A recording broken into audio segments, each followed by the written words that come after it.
Hello everybody, welcome.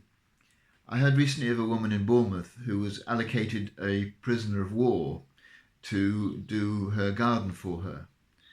When he was repatriated in the autumn of 1945, when the war was over, he left on good terms with the woman who said she liked him. The next spring, when the crocuses began to emerge, the ones he'd planted in the autumn, she found that they spelt out in the lawn the words "Hail Hitler."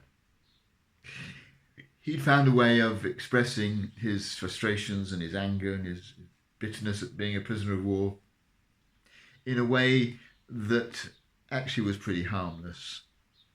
He buried his frustrations with the bulbs in the lawn, knowing the pattern that would emerge when they grew. How do we deal with our anger and our disappointments and our resentments, those feelings which are often quite hard to deal with and unpleasant to feel? I think we do need to deal with them, and there are various ways we can just bring them to our own mind and reflecting on the reasons for them, and anything that can be learnt from them is one way. Telling somebody else about how we're feeling, telling God how we're feeling. Some people find it helpful to exercise those feelings away, or even to have a shower or a bath and kind of wash them off.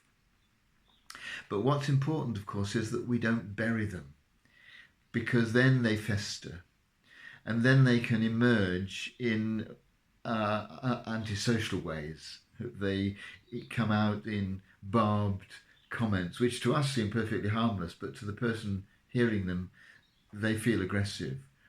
Or actions which we barely think about, but sort of emerge from deep within us, but actually are antagonistic, harmful to other people, and the victims of those words and actions don't like it. And often they're not the people who were initially responsible for the frustrations and resentments that we're expressing.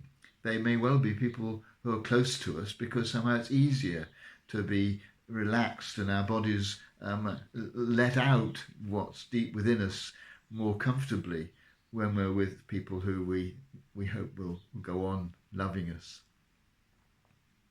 I was thinking about Good Friday and Jesus before Pilate. And when Pilate asked the crowd what they wanted done with him, they shouted, as you know, "Crucify him, crucify him." And there's a lot of anger and resentment and bitterness in that shout. And some of it, no doubt, down to the fact that Jesus had let them down, maybe. They were expecting something more dramatic from him.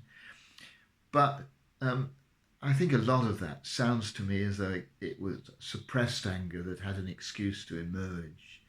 Because here were people under Roman occupation, here were people for whom life was hard, it was a struggle, no doubt lots of anger and resentment and bitterness lying within the surface, deep within deep below the surface.